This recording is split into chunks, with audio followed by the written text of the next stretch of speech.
Okay, looks like we are live again. I'm using a new software for this live stream. I hope you enjoy the nice upgrade in moving graphics and whatnot. Anyway, moving on. So today our topic is safe AI, and more specifically,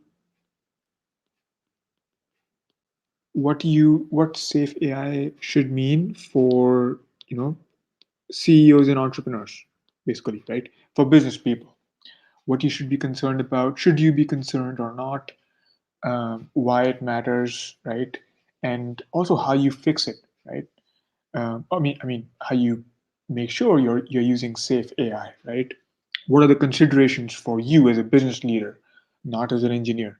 Okay, so typically when people think of safe AI or unsafe AI, they think of some weird, like AI is going to kill us kind of thing,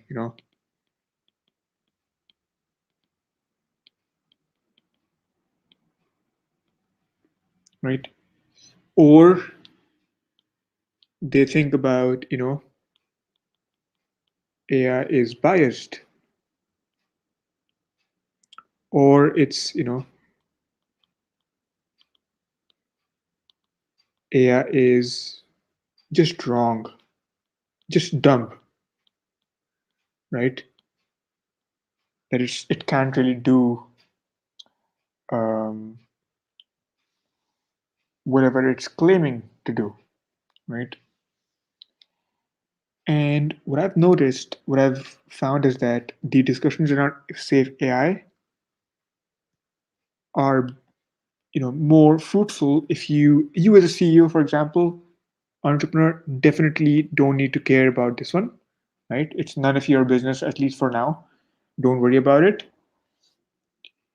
And so when I talk about AI is biased or AI is dumb, here are two examples recently that came up, right? So one of them is a more sensitive example, right? And the other is more of a clear cut business case, right? So here's a recent news story about Zillow, which is a real estate buying and selling marketplace. And Zillow recently had a huge loss. They had to lay off a lot of people because they were buying up homes based on an algorithm, right? And the algorithm was not able to predictably forecast the right home prices, right? It was paying too much for homes which were basically worth much less than what it was paying for, right? So that was an example of, I mean, the word dumb is kind of like harsh, but let's just say it was, inaccurate, yeah,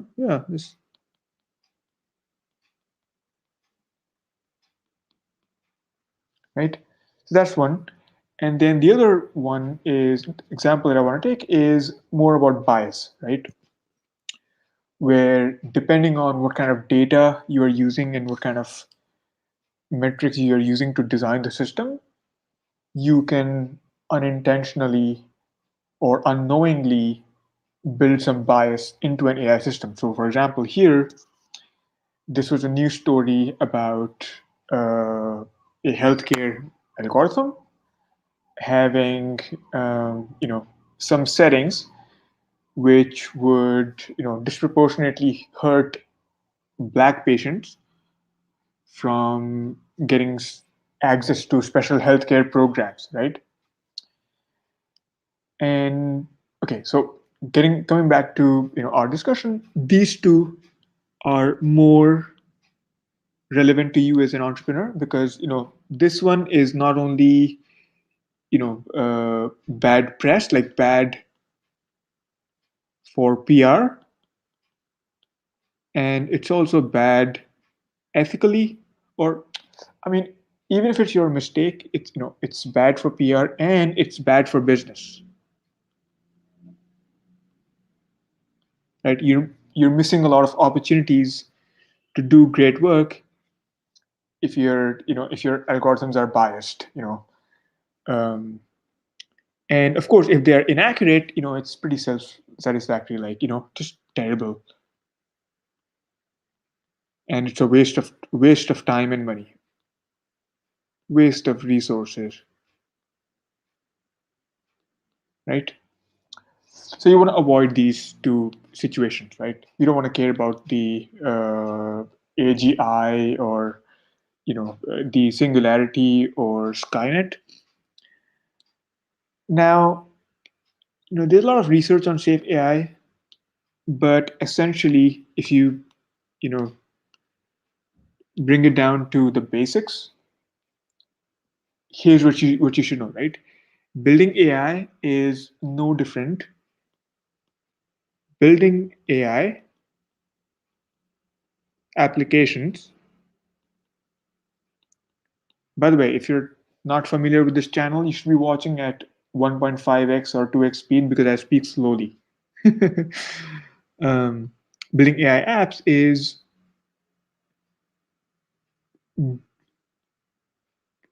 more like than unlike building any other software,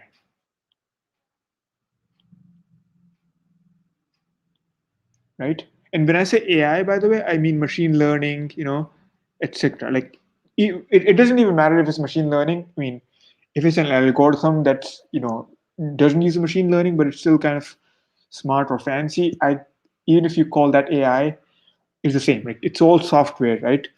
And all software has to go through two phases, so three, four different phases, right? One is the design, right? Then you have development, then you have verification,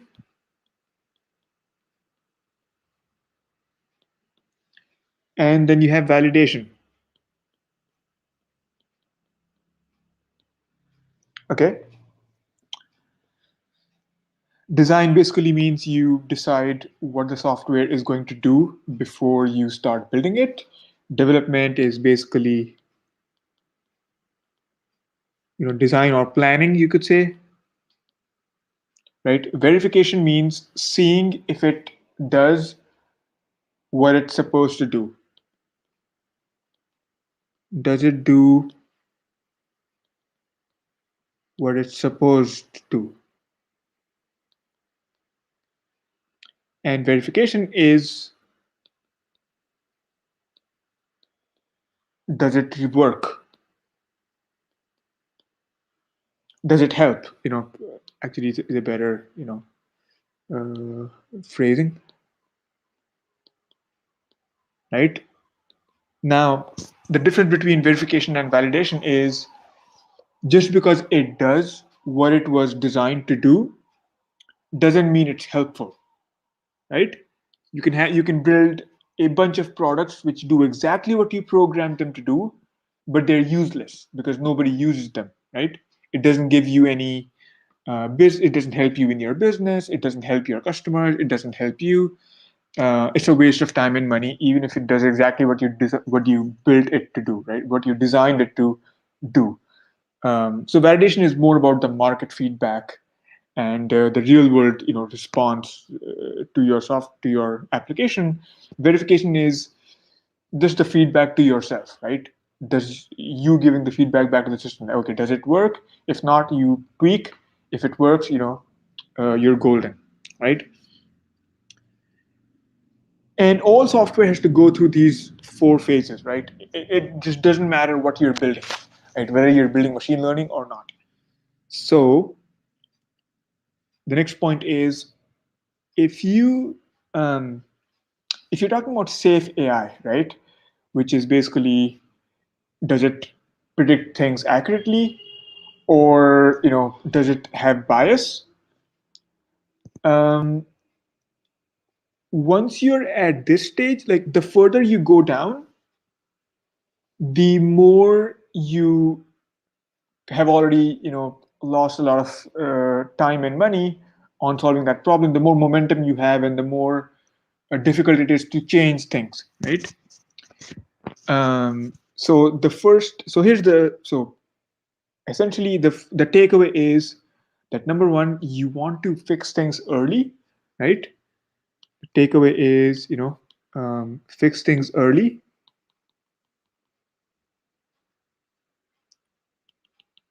or I'll actually make it more general. So test early,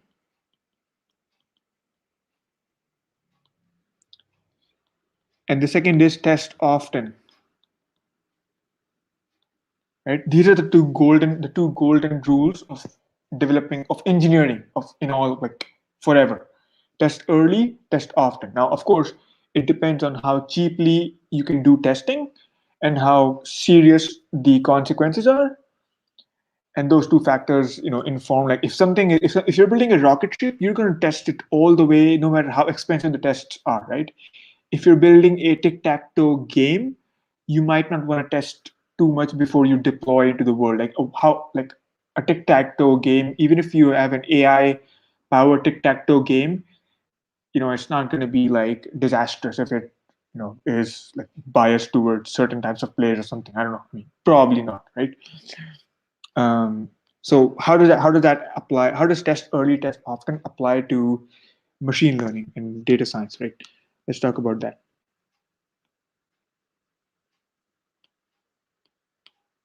Good. Okay, so how does it apply to AI? The first thing is data, right? Oops. Or actually, the first thing is the design of the software, of the black box. What comes out of the outcomes, right? The outputs of the AI system should be carefully chosen.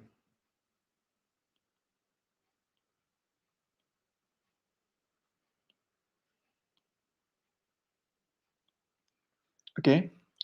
What do I mean by this? It means, what this is the validation side, right? Validation.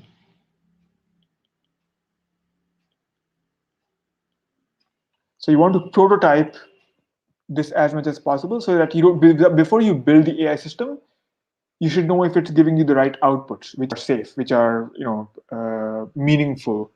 So don't go about building AI first. First, go about doing it by hand, if you can, depending on the business, a prototype, and see if the outputs are actually useful to whatever business problem you're trying to solve, right? The worst thing is if you spend a lot of time on doing something with AI, and turns out that if it takes you $5 million to build that AI system, you could hire somebody for $7 an hour to do that exact same job at a much more easily, and you could start tomorrow, right? So make sure you're getting the right outputs. Number two, is you want to make sure you have the right data that you're going to feed into the model. We're not even talking about the model itself yet. We're just talking about the black box here so far, right? The black box. Output, input, right? So statistical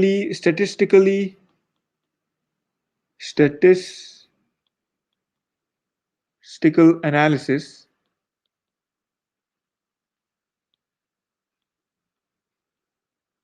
of data that you're going to feed into the model. And number two, um, look at the data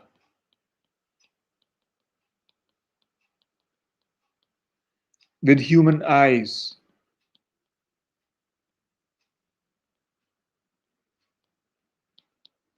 Not with the software, not with the Excel spreadsheet.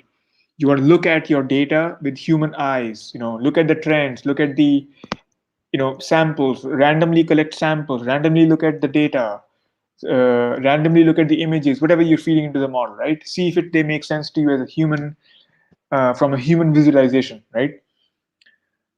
And this is super critical, right? It will show you things that you couldn't see otherwise. Okay. The more well-rounded data set you have, the better the data set, is designed to solve the problem that you're going to solve. In general, this is for, this is not maybe for reinforcement learning because you don't even know what the models are going to come up with. But in general, for AI, that's the go-to that you should, the go-to that whatever data you're training on, whether it's unsupervised, supervised, whatever, doesn't matter. It should be good data, right?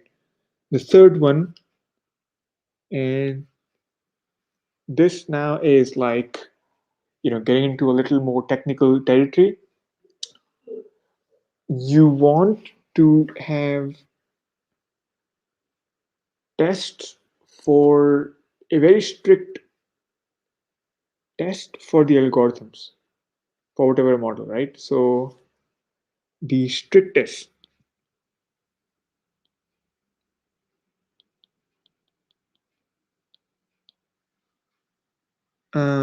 test for um, for the model. I mean, actually, that's kind of like overkill. That's kind of redundant to say, right? So I'm not going to say that. I already said that in the first one with outputs. The output should be carefully designed, right? So what do I want to say here? One second. So output should be carefully designed. Yeah, of course, that's validation. You want to look at the data really well. And I'm not even going to bother you as an entrepreneur. You don't need to care about the actual model that your team is building. Like they can just build it themselves, right? I'm assuming you're a non-technical CEO, right? But you need to be careful that you get a report on the data, right? And you get a report on how the outputs of the AI system have been designed, right? Have been chosen, and why, right? From a technical standpoint, that's all you should really care about, right? The black box, don't ask them what's in there unless you're technical, or unless you're interested. Go ahead. I'm cheering for you. But this is the minimum you should be concerned about. What are the outputs and what are the inputs to the AI system, right? And the third is you want to have some human tests for the overall system, not just the model, right? Some human override tests or QA, right? Never just deploy a um, AI system based on numbers, just numbers,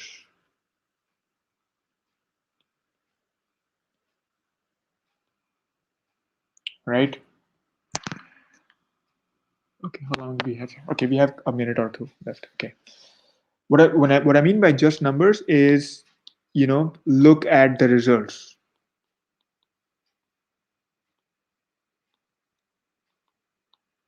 Look at the results of that AI, what the results, the outputs of that AI system, right? That it's producing. Look at the actual how it actually works in the real world with real data before you deploy it to millions of people, right? Um, and I guarantee you, I mean, these are just guidelines, of course, right? We're just talking about the uh, high level information about safe AI or unsafe AI. But really, this is all you should care about, right? And if you just do this, it should take care of whether you're building, something that doesn't work as expected, right? By the way, in Zillow's defense, the COVID pandemic really changed the data for the model, right? The model that the data like changed the situation too unpredictably, right? And this one I'm honestly not sure. Like I didn't look into that study completely, but I've seen a lot of such reports of bias in machine learning, which is why I shared that story with you all. But yeah, that's I've this is a very big topic, so I've kind of just left it at a very slight overview. I don't know. Now I'm like even unsure myself if how useful this is, because I could go on and on and on in individual rabbit holes, with this video. But yeah, that was a quick overview what safe AI is and what you can do to as a high level guideline, what you can do as a CEO, right, as an entrepreneur to kind of pull the reins on it a little in your organization. And I hope that helps, right?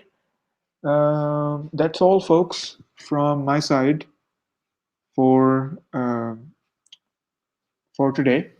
And hope you have a great day, great evening, whatever. And visit our website for more such content on AI. We upload almost every day. So, yeah, there you go. Bye.